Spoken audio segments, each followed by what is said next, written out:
We are starting a new series today called Redeeming Love, hence that video you just watched.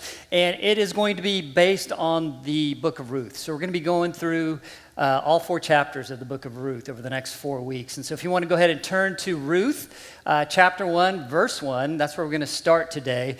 While you're doing that, let me ask you a question. How many of you have ever had a bad day?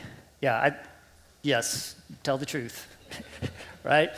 So I think we all have had bad days. And some of us could say, yeah, man, I've had bad weeks. Okay, and then if we stretch it out a little bit longer, maybe you've experienced a bad month. Or in some cases, maybe you've had a bad year. But I don't think any of us could say, yes, I've had a bad decade. I mean, that's a lot of bad stuff happening over a long period of time. And this morning, what we're going to see when we look at Ruth chapter 1 is kind of that story. We're going to look at a family and a lady in particular that's kind of had a bad decade. She's had a bad 10 years. And what we're going to see, just as we just sung, is that, hey, despite the bitterness, despite the tragedy, despite all those things happening to her, what we are going to see today and over the next 4 weeks is that God does work all things together, that he is working behind the scenes, and that the theme of the book of Ruth is this: God is faithful. He will do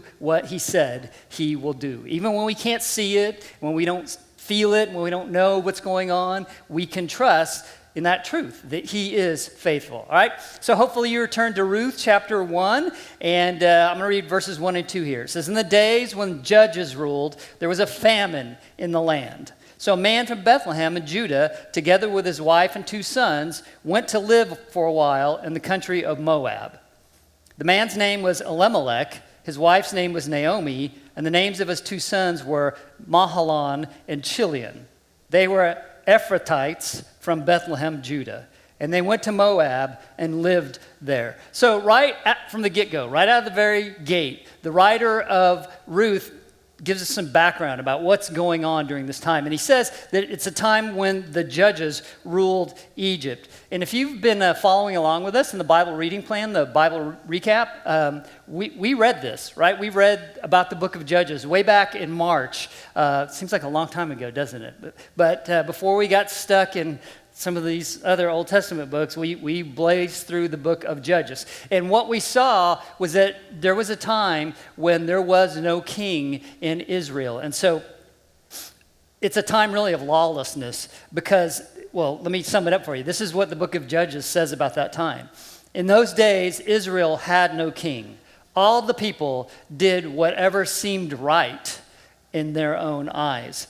So this was about 150 years after the death of Joshua. And so Israel was left with no human leader and there was no king. Now God, from the very beginning, had said, "I will be your king." And that's the way it was supposed to be set up and run. But the people of Israel didn't see it that way. As soon as Joshua passed away, they said, okay, there's nobody in charge, right? So it's every man for himself. And just as the writer of Judges said, hey, every man did what seemed right to him. They didn't believe in ultimate authority. Yes, there's God up there, but we get to kind of interpret his law the way we see fit and what works for us, right? Everyone does what seems best for them.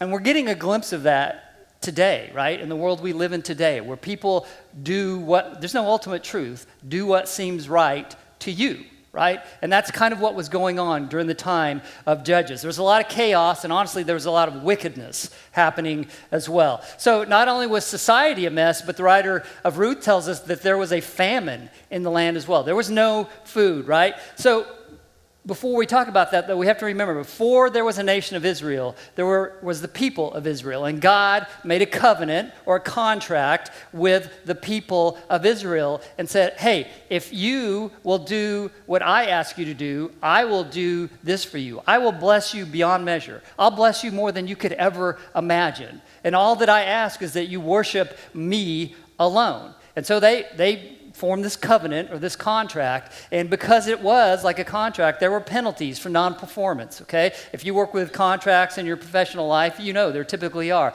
Hey, if you don't do this, there are penalties, and there were penalties in this covenant as well.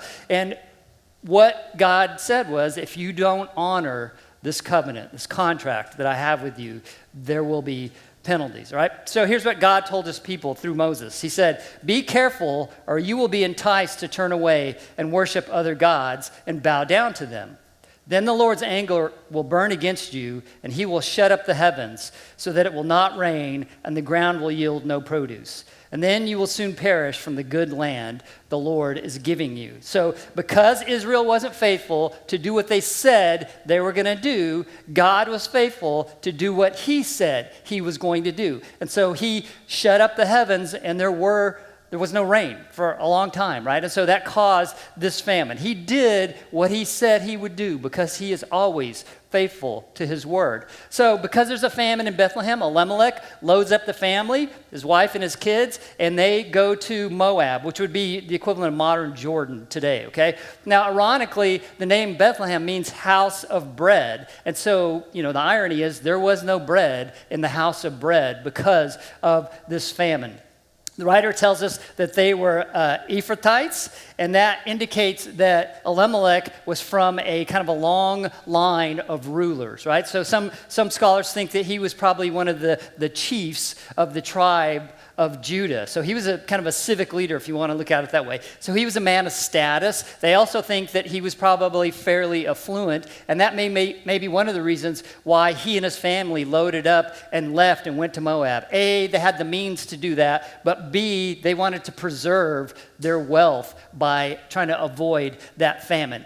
Now, I think we can all understand, right, a man or a woman wanting to provide for their family, right, wanting to make sure that their kids have enough food. And so we can't fault Elimelech for that. But the problem is where he went when he went to Moab. And so there's really kind of two problems there, right? One is if he was truly a civic leader, right, if he was a chief in the tribe of Judah, you don't lead by deserting your people in time of need, right? So here's this famine that's affecting the area of Bethlehem, the tribe of Judah, and he loads up and heads to Moab. So first of all, on a practical level, you have a leader that's deserted his people. But then secondly, and really more importantly, it was where he moved his family that was the problem, because the Moabites had been enemies of the nation and the people of Israel since the Exodus. You can go back and read about all the things they did. If you remember, at one point they even hired somebody to try and curse the nation of Israel as they were passing through. And God used that, really, and the guy who was doing the cursing really blessed the nation of Israel. But again, you go back and read that sermon for another day. But from the very beginning, the Moabites and the Israelites were at odds with each other. And it was because of the Moabites, really. All they wanted to do, the nation of Israel wanted to do, was pass through. And the Moabites had a problem with that. So God felt so strongly about them, he gave very specific instructions to the nation of Israel about the land of Moab and the Moabites. And here's what he said: no Ammonite or Moabite or any of their descendants may enter the assembly of the Lord, not even to the 10th generation. Do not seek a treaty of friendship with them as long as you live. And then in Deuteronomy 7, God specifically prohibits the people of Israel from marrying Moabites, right? So God's instructions were pretty clear. Stay away from the Moabites. Stay away from the land of Moab. I don't want you to have anything to do with those people. It's pretty black and white.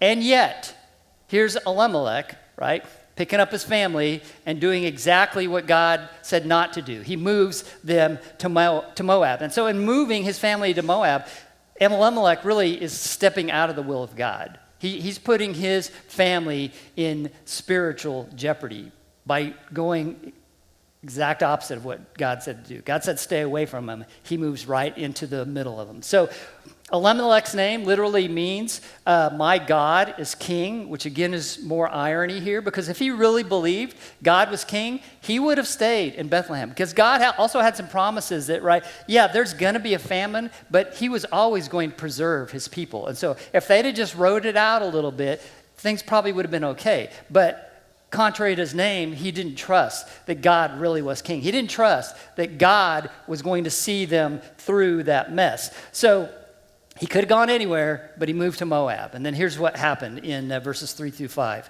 But Elimelech, the husband of Naomi, died, and she was left with her two sons. These took Moabite wives. The name of the one was Orpah, and the name of the other was Ruth. They lived there about 10 years, and both Mahlon and Chilion died, so that the woman was left without her 2 sons and her husband. So things aren't getting any better because they've left the famine behind. In fact, things are getting worse now for Naomi because they've moved to Moab. So they were affluent, prosperous, they were leaders in Bethlehem, and now they have moved to Moab and the wheels are falling off, right? There's chaos all over the place because there's no king back in Israel and there's no leadership backing back there, and they thought, okay, we'll escape that. We'll just go to Moab and it'll be okay. But things have gotten worse in Moab. And here's what happens. When there's a famine, that usually starts because there's no rain, all right? So if there's no rain, your crops don't grow. Your wheat and your barley doesn't grow. And if your wheat and barley doesn't grow, then there's no bread. And if there's no bread, that causes a famine. But the other part of that is if there's no rain, there's no feed for your livestock, okay? And so if you can't feed your sheep and your goats, then they die also. So what happens is really, it's a recession. Okay, the economy just kind of implodes on itself because there's no rain, because God did what he said he was going to do. So despite what God said, they moved to this foreign country that he specifically told them not to. But then dad, Elimelech, dies. Okay, that's bad, but then it gets worse because then we find out that Naomi's 2 sons die as well. But before they do that, they do something else that God said not to do. They marry 2 Moabite women. So God said 2 very specific things. Stay away from those people and don't marry them. And here's Elimelech's family. They've done the complete opposite on both of those things. So things are getting bad, right? Dad's died, the 2 sons have died, and now Naomi is a widow, which is bad, okay? Because there's no job for her to go get, because it didn't work that way in those times, okay? If you were a woman and you didn't have a family or a man to take care of you, you had very limited options, right? The fact that she was older worked against her as well. You know, she's an older widow, so the chances of her getting married again are slim and none, and Slim just left town. So she is in a world of hurt right now, all right? We can't really fathom this because doesn't happen that way in our society. It doesn't happen that way in the nation of Israel either. God made specific provisions for widows and orphans. He said, hey, take care of the vulnerable. Take care of widows and orphans. So if they'd have stayed in Israel and this had happened, she would have been fine. She would have been taken care of. But in Moab, there were no provisions for that. So she and her 2 daughters-in-law are in a world of hurt. They have very limited options. Look at Ruth 1:5 again. Both Mahlon and Chilion died, so that the woman was left without her 2 sons and her husband. Now, your version may say Naomi was left without her 2 sons and her husband. And most modern versions stick her name in there. But in the original Hebrew, her name's not in there. It just says the woman, okay? And so it's as if because she's lost her husband and she's lost her sons, she's lost her complete identity. She's no longer Naomi anymore. She's just the woman. That's how bad things are for her. Now, I don't know how many of you can relate to what Naomi has just gone through here, right? Maybe you are going through some circumstances that are similar to that, or maybe there's different circumstances, or perhaps you've experienced a time of loss like this in the past here, or bad news follows bad news only to be met by bad news. Well, there's good news, okay? The book of Ruth is for you. We're going to see how God will redeem all of this, okay? So the writer of Ruth's done a pretty good job of painting this really bleak picture for us in Ruth 1.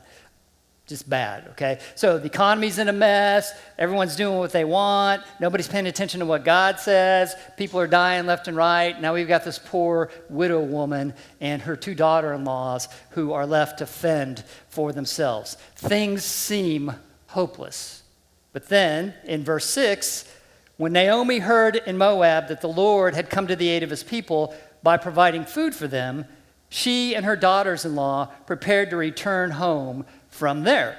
So we're 6 verses into Ruth now, and this is the first mention of God. This is the first mention of the Lord here. And so it is really good news. It's no coincidence that the Lord shows up and there's good news, right? This news that, hey, there's food in the land, it shines like this beacon of light into 10 years of darkness, right? It's shining into the darkness in Naomi's light. And she has a little hope now because God has made a way. It's not, oh, thank goodness, it's finally raining now. No, God has made it rain again, and now there's food in the land. Verse 7. With her 2 daughters-in-law, she left the place where she had been living and set out on the road that would take them back to the land of Judah. Then Naomi said to her 2 daughters-in-law, "Go back, each of you, to your mother's home. May the Lord show you kindness, as you have shown kindness to your dead husbands and to me. May the Lord grant that each of you will find rest in the home of another husband." So just a little tangent here. This is how we should depart, right? When we leave people, we ought to bless them, right? Unfortunately, we don't see it that way a lot of times, but man, how awesome would it be is when we parted company with people if we blessed them, right? They blessed you, you blessed them. Wouldn't the world just be a little bit sweeter, a little less crazy, especially in this time we're going in right now? All right, but this is the first dialogue we see now in Ruth, okay? Some books of the Bible have a lot of dialogue, some have very little. We need to pay attention to dialogue in Ruth, okay? Because dialogue is key in this book. All of the critical information we need to know happens through dialogue in this book, right? This isn't like the book of Acts where Luke writes these long narratives to give us details and facts and try to catch us up. The dialogue is what does that in Ruth. So anytime you see people talking to each other, you should pay attention and take notes here. I think that the book of Ruth would be a great movie. Now, maybe you know more than I do. I can only find like 2 movies that were made based on the book of Ruth, and which is just odd to me because great movies have great dialogue in them. And I don't know how you feel about that, but that's what I think. And because there's great dialogue in this movie, it would have been an awesome movie to make. What's hard are when there are movies that had when there are books that have a lot of narrative in them, and they try and make movies out of them. Any Dune fans in here? I'm just going to be vulnerable. All right, me and Bill. Okay. All right. So I'll admit I was a sci-fi nerd and kind of still am. Okay. So the book Dune, they've remade that, and it's coming out as a new movie. I'm pretty stoked about it. The first movie, which came out in the mid to late 80s, was terrible. And it was terrible because the book Dune is about this thick, and it's a lot of narrative. A lot of description of things that are going on. And so to try and make a movie out of that, they could either have the people say those things or they could have the people think those things. And they went with the latter, and it just didn't work in a movie. So you had a lot of people thinking stuff in their head, trying to explain to you what's happening. Maybe you have a favorite book that was made into a movie and you were disappointed, okay? Here's a really simple one. Think The Cat in the Hat. What a great book that is, okay? What a horrible movie that is. It just didn't work, all right? So dialogue, very descriptive, very rich. It's key to this book. We need to pay attention when we see dialogue. But what's being painted here is such a sad scene, right? You've got these 3 women that have gone through a lot in a very short time. They've all suffered the loss of a husband. They have suffered through the unknown of, okay, what's going to happen to us now? None of us have husbands. There's no men. There's no family around to take care of us. What do we do? So they've lived and lost and struggled together. But now they're about to part ways. And this is a really sad scene. We talked about how hard it was going to be for Naomi at her age, but it's not going to be any easier for Orpah and Ruth as well because of this. Remember, they were Moabites. They married Israelites, okay? And that hatred of each other swings both ways. Just as the Israelites hated the Moabites hated the Israelites. So they're tainted now because they were part of an Israelite family. And the writer tells us they had no kids, okay? So they were married for quite a while and there were no children. Barrenness in that culture was a sign that your God, whoever that God might be, is not happy with you. Therefore, you have no kids. So they kind of have 2 strikes against them now. Maybe they can get remarried again, but maybe not, right? But Naomi blesses them to relieve them of any guilt, of any responsibility they may feel for her. She's basically saying, hey, I love you. God bless you. Don't be saddled with an old widow woman who has nothing. So in verse 9, we pick it up again. Then she kissed them goodbye, and they wept aloud and said to her, we will go back with you to your people. But Naomi said, return home, my daughters. Why would you come with me? Am I going to have any more sons who could become your husbands? Return home, my daughters. I'm too old to have another husband, even if I thought there was still hope for me, even if I had a husband tonight and then gave birth to sons? Would you wait until they grew up? Would you remain unmarried for them? No, my daughters. It is more bitter for me than for you, because the Lord's hand has turned against me. Now everybody's crying, right? It's probably ugly crying is happening right now, because you've got these 3 women on the road, and it is a sad, sad scene, right? But Naomi's saying, no, you guys, you don't be saddled with me. Go back to your people. Go back to your land. But they both say, no, Naomi, we're staying with you. But then Naomi lays out that harsh reality to them. Hey, I've got no husband. The prospects of me getting a husband aren't great. Even if I did find a husband and I had more sons, it'll be years before they're old enough for you to marry. Would you wait around that long for them? Would you wait for all of that? No, it's better for you that you go and go back to your people. And then she drops the bomb on them, right? If that wasn't enough to discourage them, she drops the bomb that says, God's hand is against me, right? God is working against me, clearly. All this bad stuff's happened to me. It's all coming down on me. God is working, not for me, he's working against me. And if you associate yourself with me, if you come with me, if you stick around with me, God's hand will be against you too. And so that was pretty powerful for them before. We had the really pragmatic part, but now it's like, no, God's in this, and he's not happy. My husband was a leader, and now he's gone. I was prosperous. Now I have nothing. I had 2 sons, and now I have nothing but you 2 daughter-in-laws, right? They had moved to a land and a people that God had declared off limits to them. And it wasn't just because of the Moabites' treatment of the Israelites. They were idolaters, which most of Israel's neighbors were. But they were the worst kind of idolaters. They worshiped a deity called Chemosh. And part of that worship involved child sacrifice. Now, even today, we hear that and we think that is horrific, okay? It was especially detestable to God. When you read the Old Testament, his harshest criticism against some of the pagan neighbors of Israel were always against those that practiced human sacrifice.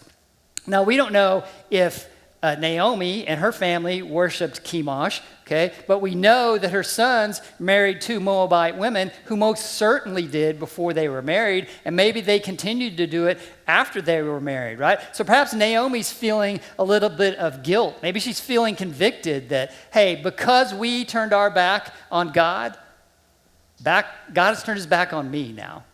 Because we violated everything he said to do and not to do, now he's turned his back on me and his hand is against me. By saying that to Ruth and to Orpah, what Naomi was really saying is, hey, you don't want any part of me. Just go. It's a lost cause. If God's against me, there's no good in this. And then in verse 14, the writer said, at this, they wept aloud again. Then Orpah kissed her mother-in-law goodbye, and Ruth clung to her. Okay, more ugly crying right here in this scene. Again, this is why this would be a great movie. You could picture it. You can feel it, right? So Orpah kisses Naomi goodbye, and then the writer doesn't say, but we assume she did what Naomi told her to do and headed back to her people. But then it says Ruth clung to Naomi. And that word clung in the Hebrew, it's the same word we see back in Genesis when God says a man is to leave his mother and father and cleave to his wife, or cling, right? So this is not just Ruth grabbing the leg of Naomi, right? This is a serious emotional attachment. When she's grabbing a hold of her, this is serious. There's some emotional equity in that. But Naomi just didn't want Ruth to seemingly throw her life away. So she tries one more time to say, hey, leave me. Just go do your own thing. In verse 15, she says, look, your sister-in-law is going back to her people and her gods. Go back with her. But Ruth replied, don't urge me to leave you or to turn back from you. Where you go, I will go. And where you stay, I will stay. Your people will be my people, and your God, my God. Where you die, I will die. And there I will be buried. May the Lord deal with me, be it ever so severely, if even death separates you and me. So you can just picture, right, Ruth and Naomi in the middle of this dusty road, Ruth's on the ground, clinging to Naomi's leg. Naomi says one more time to her, hey, you just need to leave me. And Naomi lets go of her, looks up at her, tears in her eyes, right? Mascara running down her cheeks, saying, don't you say that to me. Don't. I'm not leaving you, right? I'm staying with you. Your people will be my people. Your God will be my God. And may he judge me severely. May God deal with me severely if we're ever separated, which means if I leave you. But then she says something very interesting. She says, where you die, I will die, and there I will be buried. Where you die, I will die, and there I will be buried. And so, right, just kind of pragmatically, you think, well, of course she will. Wherever she dies, that's where they're going to bury her. But culturally, where you were buried at this time said a lot about your belief in the afterlife. And so by saying, I will be buried in Israel, what Ruth was saying was, truly, your God is my God. And I'm going to be buried there in Israel, and I'm trusting that your God, the God of Israel, is going to deal with me in a favorable way because I have made him my God. But Ruth's words were so powerful and so convincing that there's not any more discussion, right? So Naomi's like, okay, fine, come on, let's go to Bethlehem. So what we see now is just a picture of two women alone in their thoughts, walking down this dusty road, probably wondering, now what? What's going to happen to us now? How is this all going to work out? In verse 18, it says, when Naomi realized that Ruth was determined to go with her, she stopped urging her. So the two women went on until they came to Bethlehem. When they arrived in Bethlehem, the whole town was stirred because of them. And the women exclaimed, can this be Naomi? So we're told that when they arrived in Bethlehem, the whole town was abuzz, right? Everybody knew that, hey, there's two women that came into town, and one of them might be Naomi. We're not sure, though, right? So we have to remember, during this time, people just didn't travel. Your life generally was centered around the village or the town where you were born. You were born there, you lived there, you farmed there, or maybe, you had some kind of skill like a stonemason or something, but you pretty much just stayed in the same general area. So two visitors showing up in Bethlehem was kind of a big deal. And then there was even more buzz because, well, man, that might be Naomi. And they're unsure, right? Because it's been 10 years since Naomi and her family left. When they left, they were kind of a big deal. Remember, she had a husband who was pretty affluent and pretty prominent. She had two sons that I'm sure she was very proud of. They had some power. They were an affluent family when they left. But now, here comes this old widow woman, probably dusty from the travel, right? Doesn't have, probably what she owns is on her back. And she's bringing along this Moabite woman with her. So could this be Naomi? They're just not sure. So it's understandable when they're talking about her. When they're saying, hey, there's two visitors. And man, it kind of looks like her. I think it might be Naomi. But she has changed way more than they know. In verse 20, she says, don't call me Naomi, she told them. Call me Mara, because the Almighty has made my life very bitter. I went away full, but the Lord has brought me back empty. Why call me Naomi? The Lord has afflicted me. The Almighty has brought misfortune upon me. Now, Naomi's name literally means pleasant. That's what it would be translated to, is pleasant, right? But she's anything but pleasant now. That's why she says, call me Mara, because Mara means bitter, which is exactly what she is. I mean, what she's saying is, hey, I left this place so I could preserve what I had, so I could preserve my family. I could preserve whatever resources we had. I could preserve our influence, our position. We went to another place to do that, and now look at me. I've come back empty, right? I have nothing. Pleasant? I'm pretty far from that. You can just call me bitter. So now, just let me take a time out and say, you came here this morning, you're thinking, man, this is an awesome message. Thanks, Dean. I'm feeling excited. Yes, it's good. Let me just say this. Hang in there. It gets, if you know this story, you know it gets better. And if you don't know this story, I just want to tell you that it gets better and better and better. Typically, when we do a series, the first part of the series is to kind of orient you to what's happening, to set up the tone for the whole series. And that's really what's happening here. We are setting the tone for the series. And I told you the theme right at the very beginning. God is faithful and is working behind the scenes for our good and his glory. always.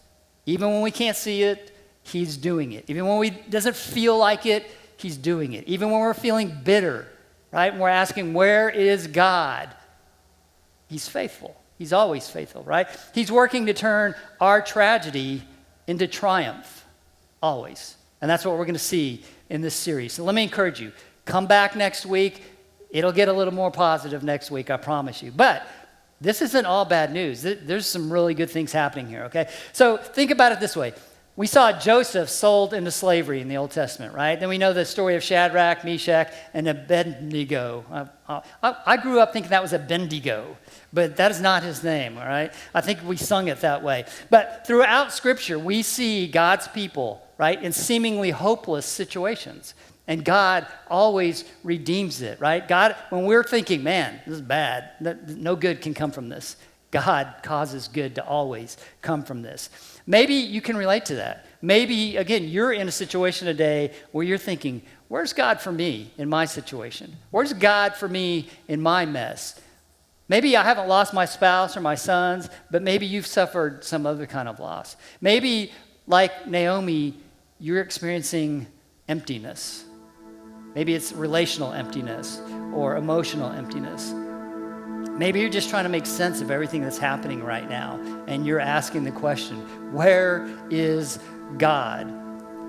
Perhaps you have experienced the loss of a loved one recently, right? And you're still dealing with that emotion of loss there. Or maybe there's another struggle or a battle that you are fighting, and you just want to ask, hey, does this ever get any better? Does it ever end? Is this as good as it gets? You know, the writer of Ruth ended chapter 1 with this sentence. So Naomi returned from Moab, accompanied by Ruth the Moabite, her daughter-in-law, arriving in Bethlehem as the barley harvest was beginning.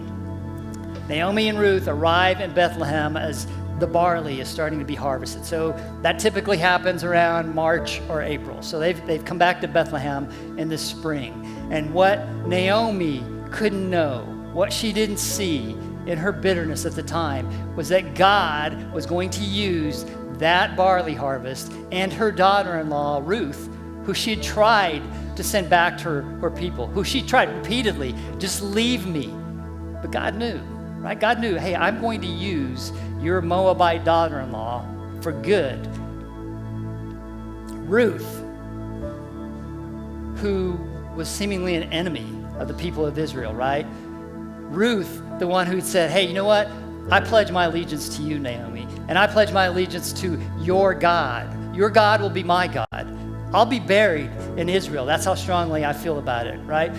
The God who is taking all of the loose ends of Naomi's story. He's taking these bitter threads and he's weaving them into something that's sweeter than she could ever imagine, that she can't see yet, but it's happening and it's started. Despite the unfaithfulness of Naomi and her family, God is still faithful to them. And that's a lesson for all of us. Despite our unfaithfulness, God is always faithful. He's always faithful to us. We've seen it time and time again, right? When God seems so far away, when he seems to be gone, right? He's silent. He's working behind the scenes to work everything together for our good. We should never take God's silence as absence. Don't take the fact that you don't hear a word from God, that you don't feel it as, oh, he's gone. He's absent.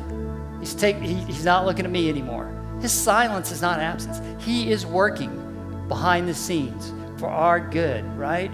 When defeat seemed to rule the day, on the day that Jesus was crucified, when he was laid in the tomb, there was the greatest silence ever. When things seemed their darkest, there was silence.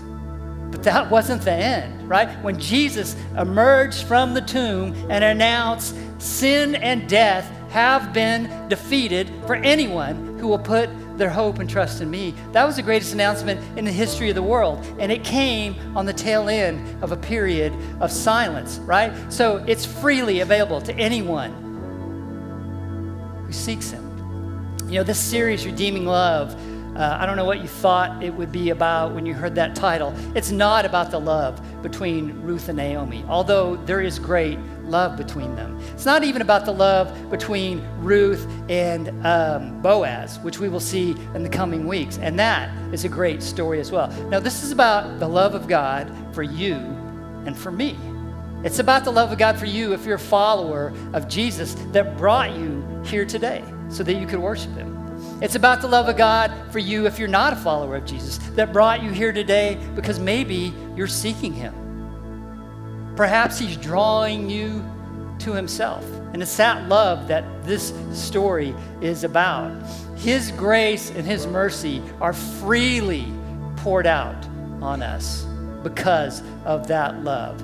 If we are unfaithful, he remains faithful because he cannot deny himself. He cannot deny who he is. Faithfulness is who he is, and he cannot deny that. He's able and he's willing to take your tragedy and your bitterness and your questioning and your struggles and use it for your good and ultimately for his glory. Let's pray.